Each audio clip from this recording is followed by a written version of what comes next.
There is a number in the Book of Revelation that has been debated and argued over for 2,000 years. 144,000. 12,000 from each tribe of Israel, sealed on their foreheads before the judgments begin. Every major Christian tradition has a theory. The Jehovah's Witnesses believe they are a literal governing body in heaven. Dispensationalists believe they are Jewish evangelists sent during the tribulation. The Catholic tradition treats the number as symbolic for the universal church. But none of those interpretations goes back far enough. Because before Revelation was written, before the Apostle John received his vision on the island of Patmos, there was another text, older, banned, buried for 17 centuries. And in that text, a man named Enoch described the same group using language so specific it should not exist. The Book of Enoch does not call them the 144,000. It calls them the elect, the righteous ones written in the heavenly tablets before the foundation of the world. But what Enoch adds, what Revelation leaves out, are the three traits that define them. Not qualities you develop, not behaviors you perform. Three characteristics, Enoch says, are written into them at a level that cannot be imitated, counterfeited, or bestowed by any human institution. When you place those descriptions next to the Babylonian sealing records from the 3rd millennium BCE and the Egyptian designation system from the pre-dynastic period, a pattern emerges that is too precise to be coincidental. What follows is not a sermon, it is a textual reconstruction from primary sources, and it will raise questions most traditions do not want raised. And before we go further, I need to pause for a second, because what I'm about to tell you gets significantly darker. And I realized a while ago that some of this cannot be fully explained in a video format. The complete reconstruction of the three traits the church removed from the 144,000 profile, the original JS terminology for each trait, the Babylonian sealing parallels that confirm the framework, the unedited passage from 4Q 204 that names the conditions of selection. I put it all into a written document. It's linked below and the QR code is on your screen. Now let's continue. The text we are working from has a complicated history. The Book of Enoch, known in scholarly circles as 1 Enoch, was removed from the biblical canon at the Council of Laodicea in 364 CE. The council's stated reason was that the text contained excessive detail about angels. The actual concern was more specific. The council records show that Canon 60 explicitly prohibits texts that describe the characteristics of those set apart for final judgment by name and by trait. Not just the fallen, not just the imprisoned, but also those identified for preservation. That distinction matters. The church was comfortable with Revelation's compressed, symbolic version of the 144,000. 12 tribes, 12,000 each, sealed and sent. What they were not comfortable with was Enoch's version, which described the selection criteria in forensic detail. When the Dead Sea Scrolls surfaced at Qumran in 1947, 11 separate copies of Enoch were among them. More copies than Deuteronomy, more than Exodus, more than most books that remained in the Bible after Laodicea. Fragment 4, Q204, stored in Vault 4 at the Israel Museum, contains portions of the Parables of Enoch, the section scholars designate as 1 Enoch chapters 37 through 71. Carbon dating places the fragment at approximately 50 BCE. Dr. Michael Knibb, whose 1978 Oxford Critical Edition remains the standard scholarly reference for the Ethiopic text, identified the Parables section as the theological core of the entire Enochic corpus. The Watchers describe the fallen. The Parables section describes the chosen ones. Here is what the Parables actually say. Enoch 38:1 opens with a question. When the congregation of the righteous appears, and the sinners are judged for their sins and driven away from the face of the earth, what happens to the ones who were written? The Jayez uses the verb takatala, meaning inscribed or registered, the same verb used in administrative texts for official enrollment in a register, not metaphorically written in God's memory. Enrolled, like a census record, like a name on a contract. Chapter 38:2 answers the question by describing where the righteous will dwell after the judgment with the elect one in the presence of the Lord of Spirits. But then, chapter 39 adds something that changes the meaning of everything that comes before it. Enoch sees the dwelling places of the holy ones and the resting places of the righteous, and he records that they were already written before the world was made. The word in Ge'ez is kadma, meaning prior, before, earlier in time. They were designated before the world existed. The selection did not occur after they lived righteous lives. It occurred before the world was created. This is where the three traits enter the text.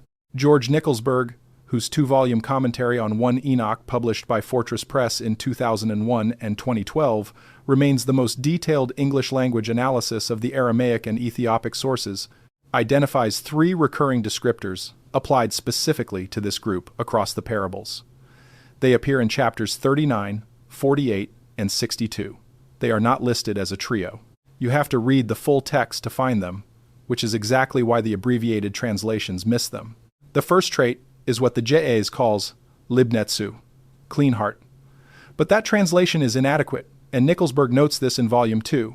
The J.'s word lib does not map precisely onto the English word heart. In Ethiopic, lib refers to the seat of cognition as much as emotion. It is where the mind processes reality, not just where feelings live. And the word netsu does not mean pure in the sense of morally spotless. Netsu means undivided, whole, without interior fracture or split loyalty. The parables use this phrase to describe a specific structural condition of the interior self. Not that the 144,000 never sinned. Not that they were morally superior to other humans. That they had an undivided center, a lib without a crack running through it. Chapter 39-6 says the righteous will be before the elect one, and their faces will shine with the light that is given to those whose hearts are undivided before the Lord of spirits. The phrasing suggests the undivided heart is not something they achieved, but something visible on them, something that registers as light. Lorenz Stukenbrook, whose 2007 Cambridge study pushed back against older allegorical readings, noted that the light face language in chapter 39 mirrors the priestly blessing formula in Numbers 6, where the shining of God's face is associated with favor that was set before the one receiving it. Not earned, set. Before we move on to the second trait, stop for a second. What you just heard about the undivided heart and the pre-creation enrollment is the part that changes everything. But it only makes sense when you see it written out next to the original J.A.S. passage. The Libnetsu terminology. The Takatala, inscription records. It's all in the document linked below. Take 5 seconds right now, grab it, and then come back, because what comes next builds directly on it. The link is in the description. QR code is on your screen. The second trait appears in chapter 48 of the parables. This chapter is the one most scholars focus on because it contains the Enochic description of the Son of Man, the pre-existent figure who stands before the Lord of Spirits before creation begins. But embedded in the Son of Man passage, in verses 5-7, is a description of the ones who will stand with him. And the trait described here is the most technically precise language in the entire parables section. The J.A.S. reads Meder Lebs, literally earth-wearing, or more precisely, those who wear the earth. Most translations render this as those who dwell on earth, flattening it into a simple locative phrase. But the verb lebs is not a location verb. Lebs means to put on, to wear, as you wear a garment. Nickelsburg notes the same verb appears in 1 Enoch 62-15, where the righteous are described as wearing garments of glory after the judgment. The structure is parallel. Before the judgment, they wear the earth. After the judgment, they wear glory. The earth is a temporary garment. The glory is permanent. This means the trait being described is not where they live, but what they are doing here. They are inhabiting a temporary form. The human body, the earthly existence, is something they have put on rather than something they are. The implication of Mederlebs is that the 144,000 experience their own humanity differently from other humans, not that they are non-human, but that the earth-wearing quality of their existence never completely obscures what they were before the wearing began. They remain aware of the garment as a garment. That awareness is the second trait. This is where the cross-cultural evidence becomes significant. Stukenbrook pointed toward a parallel in Babylonian source material that most Enoch scholars have not engaged with directly. The cuneiform tablets from the Ur-3 period, 3rd millennium BCE, preserved in the British Museum under catalog designations BM 29440 and BM 96941, contain administrative records related to what the scribes called the Nasiru, the preserved ones. These are individuals singled out in temple records, not because of social status or priestly lineage, but because of a mark registered in the heavenly tablets that the temple scribe was copying from a higher source.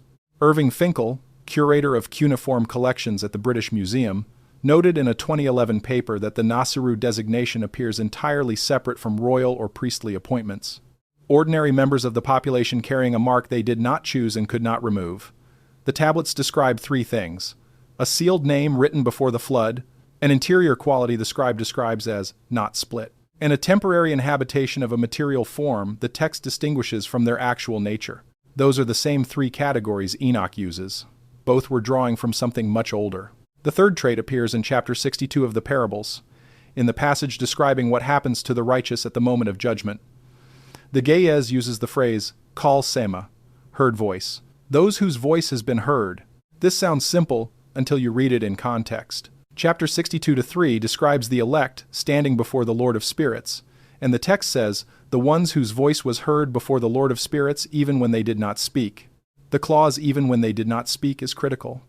The voice that was heard is not their spoken words. It is something that registers as a voice without requiring verbal expression, something that communicates about them to the Lord of Spirits at a level beneath language.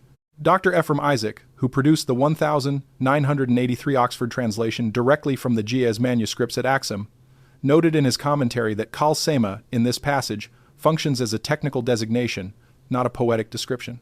In Ge'ez liturgical tradition, the phrase is associated with the inner testimony, the registration of a being's fundamental nature in the divine presence. Not what they did, what they are, communicating continuously at a frequency the text suggests only the Lord of Spirits receives. This is the third trait, the continuous inner testimony, the voice that speaks without speaking. Now, consider what this looks like from the Egyptian side. The pre-dynastic period of Egypt, roughly 3,500 BCE to 3,100 BCE, produced a category designation that Egyptologists have struggled to place. The compound hieroglyph on limestone block JE89289 in basement storage at the Cairo Museum carries a designation translating roughly as those whose name was spoken before the counting of years began. The grammatical construction uses a passive voice, implying an external speaker registering a name rather than an individual claiming one. The name was spoken about them, not by them. Jean-Philippe Lauer's 1,971 excavation team at Saqqara recovered JE89289 from a sealed subsidiary chamber beneath the pre-dynastic complex. The block had been placed intentionally inside a chamber covered over before the first dynasty construction began above it. The Egyptians of the dynastic period built on top of a site that already contained this record and buried it rather than destroying it. The hieroglyph for the voice-spoken designation on JE89289 shares a determinative character with only one other confirmed location in the entire hieroglyphic corpus, a Deir el-Medina papyrus referencing those who carry the registration from before.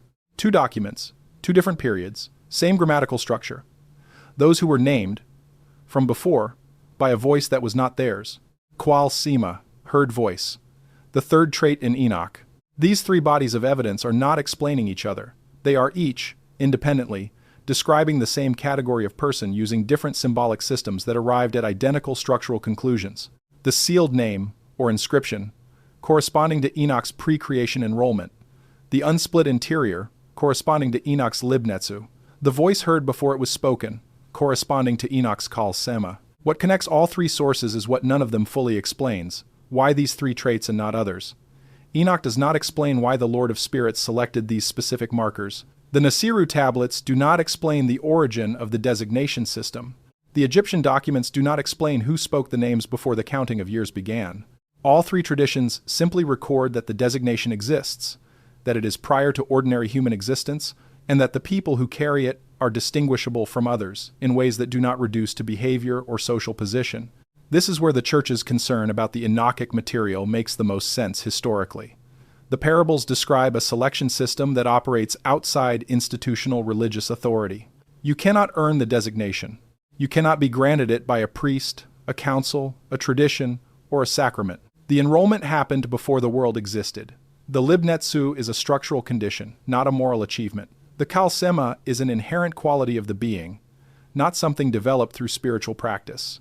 Every major institutional tradition rests on the principle that the institution mediates access to divine favor. Enoch's three traits cut through that principle at the structural level. The Council of Laodicea in 364 CE understood what they were doing when Canon 60 prohibited texts that described the selection criteria for those set apart for the final judgment. The parables were not removed because they were confusing. They were removed because they were clear. Now look at what Revelation 7 says when read against this background. John describes the sealing occurring at a specific moment after the angels hold back the winds of destruction before the first trumpet sounds. An angel ascends from the east with the seal of the living God and cries out to the four angels of destruction, "Do not harm the earth, the sea, or the trees until we have sealed the servants of our God on their foreheads. Then John records the number, 12,000 from each tribe. Revelation gives you the number and the moment. It does not explain what the seal is or why these specific individuals receive it. Enoch explains both. The seal corresponds to the Takatala, the pre-creation inscription. The ones receiving it are those already enrolled, whose lib netsu marks them as undivided, whose qual sema registers their inner voice regardless of whether they have spoken a word. The sealing event John describes in chapter 7 is not the initiation of their status. It is the visible, temporal confirmation of a status they already held from before the foundation of the world. This is the reading that existed before Laodicea. This is what the Ge'ez manuscripts at Axum still preserve. This is what fragment 4Q204 in Jerusalem contains in Aramaic. The number itself deserves attention in light of the Enochic framework. 144,000, 12 tribes, 12,000 each, 12 times 12. The conventional reading. And it is not wrong. But Nickelsburg notes in his 2001 commentary that the parables do not assign a specific number to the elect. Enoch describes them as a multitude whose exact count is known only to the Lord of Spirits. Chapter 40-1 says, Enoch saw a multitude that had no number and could not be numbered, and among them were the ones written in the heavenly tablets. The precise number 144,000 appears only in Revelation, but the Enochic framework clarifies what the number means. It is not the total population of the redeemed. In Revelation, the 144,000 are sealed specifically for the period of the judgments. The total redeemed appear separately in chapter 7-9, the great multitude that no one could count. The 144,000 are not the entirety of the saved. They are the ones marked to remain during the worst of it, defined not by their destination but by their function in the transition between what is and what comes next. That function connects to a Babylonian document that has received almost no attention in Enoch scholarship. The tablet designated BM 78178 in the British Museum is part of the Era Epic tradition from the early 2nd millennium BCE. The Era Epic describes a period of divine destruction of humanity. Within it, a passage describes a category of individuals preserved during the event. The Akkadian term is Nasiru Sabitu, the preserved and seized. The text specifies they are not preserved because they flee or because they were warned. They are preserved because a prior designation, existing before the destruction, marks them as outside its scope. The destruction passes around them. Finkel translates the verb construction as the destruction encounters them and does not find what it is looking for. The destruction encounters them and does not find what it is looking for. That phrase describes a mechanism. If the libnetsu means there is no interior fracture for corruption to lodge in, the forces of corruption move through those people without finding purchase. If the meter lebs means they experience material existence as a garment rather than their ultimate nature, the things that threaten material existence hold different weight. If the kalsema means their inner voice continuously registers in the presence of the Lord of Spirits independent of circumstances, the forces that operate below that register cannot fully reach them. The three traits are not just identification markers.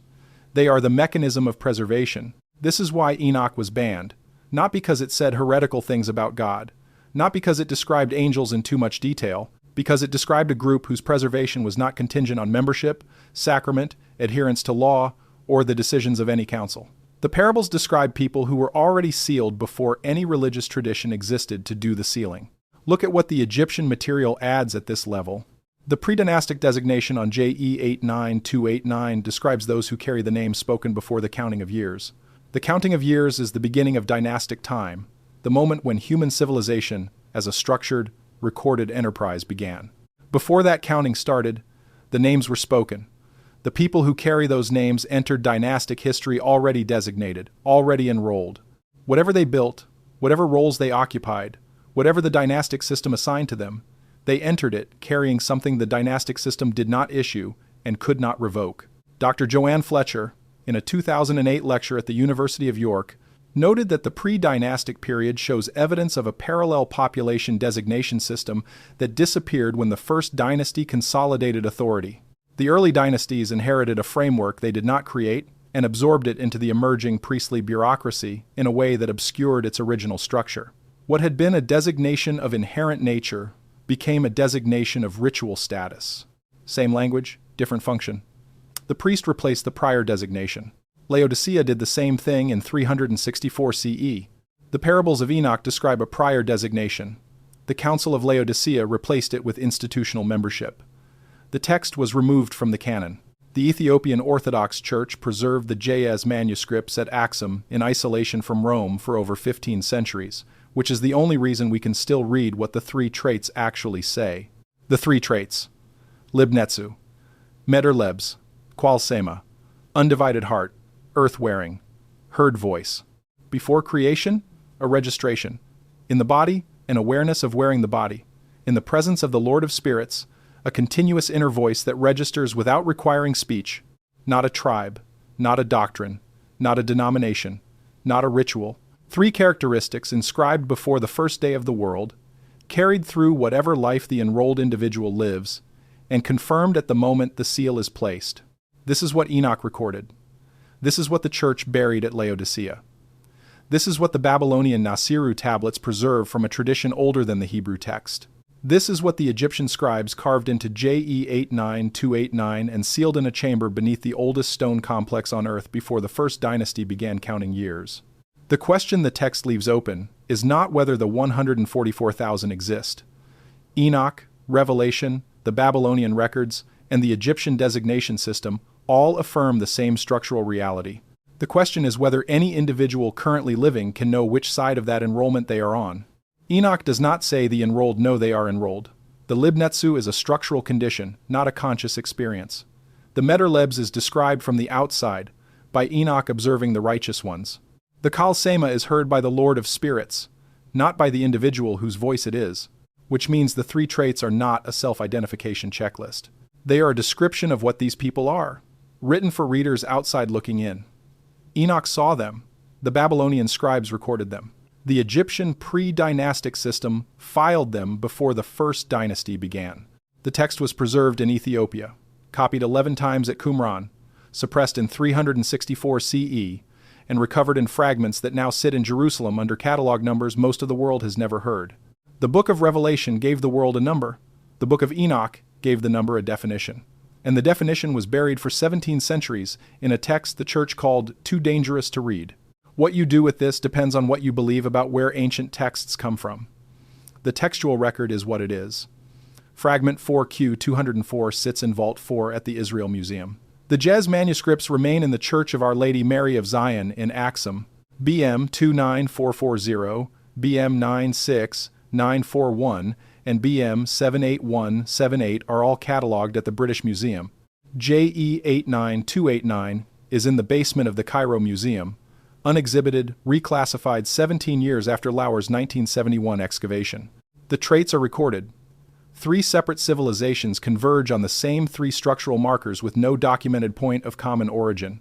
And the document with all of it, the Ge'ez terminology, the Babylonian parallels, the full parables passages before the translations shortened them, is linked in the description below. The QR code is on your screen.